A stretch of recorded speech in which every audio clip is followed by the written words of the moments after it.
plusieurs thématiques ont été développées. Les thématiques en rapport avec l'identification des projets PPP, les évaluations préalables, les négociations des contrats, comment faire les appels d'offres, comment trouver le mécanisme de passation des contrats PPP suivant la spécificité du contrat, suivant la spécificité exactement du projet,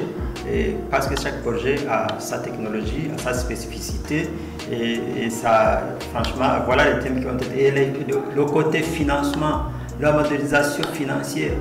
et tout ça, ce sont des thèmes qui ont été développés, qui ont été vraiment bien structurés de la part des formateurs et qui vont nous aider dans l'avenir dans ce que nous réalisons ici en termes de négociation des contrats, en termes d'identification, d'évaluation préalable. Ça va nous aider. Nous disons merci à la BAD et nous disons aussi, et nous demandons aussi qu'ils ne puissent pas s'arrêter à ce niveau-là. Nous sollicitons leur appui parce que ça aide à l'agence et ça aide aussi au pays. Et nous pensons qu'avec cette formation, on a aussi des experts dans cette boîte qui vont vraiment tenir tête devant ces partenaires privés qui viennent avec des experts plus rodés, plus expérimentés. Je tiens d'abord à remercier la Banque africaine de développement d'avoir pensé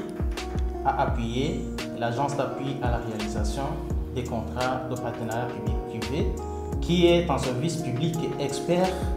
en ce qui est de développement des contrats de partenariat public-privé.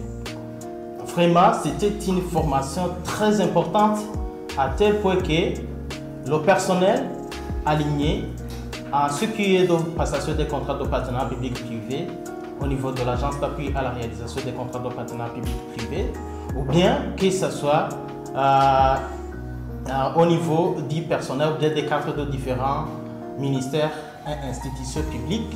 clés en ce qui est de passation des contrats de partenariat public-privé et aussi ont pu bénéficier de cette formation sans doute qui leur permettra bien sûr de pouvoir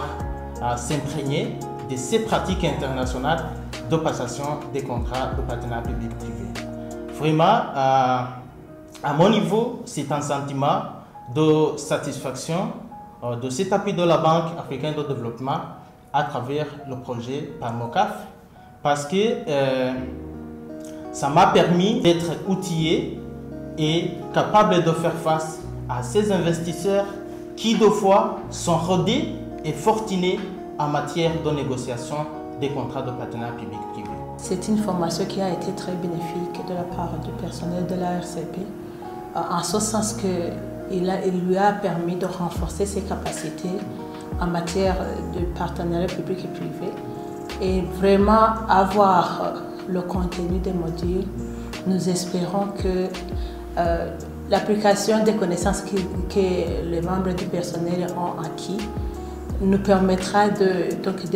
d'évoluer et surtout de faire face aux cabinets privés qui sont engagés par les partenaires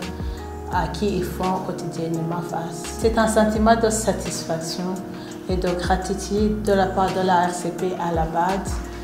qui nous a financés pour pouvoir participer à cette formation, qui n'est pas d'ailleurs la première formation financée par la BAD. Et nous espérons qu'on continuera de collaborer dans ce même sens avec la Banque de développement. Nous voudrions donc exprimer notre gratitude à son intention et à l'intention de son équipe qui n'a rien ménagé pour pouvoir permettre à la RCP et à son personnel de pouvoir donc augmenter les connaissances et surtout de pouvoir être outillé théoriquement mais aussi pratiquement en ce qui est du mécanisme PPP.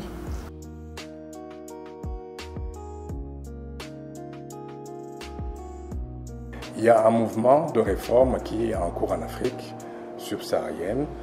qui concerne la mise à niveau des nouvelles règles de gestion des finances publiques, mais il s'agit des réformes globales qui nécessitent donc une mise à jour des connaissances des cadres et agents de l'État pour qu'ils puissent être des acteurs de ces réformes. Dans le travail quotidien, puisque les cadres et agents de l'État pourront appliquer les nouvelles règles de gestion, si je prends l'exemple toujours du budget programme, les ressources allouées au budget de l'État pourront être de manière transparente suivies pour leur transformation en développement socio-économique du pays. Et j'encourage la Banque africaine de développement à être à l'écoute des besoins exprimés par les différentes structures afin d'étendre cette formation à un plus grand nombre. Parce qu'une réforme d'une telle envergure a besoin d'avoir une masse critique, des personnes qui pourront appliquer ces réformes tant au niveau centralisé, déconcentré que décentralisé.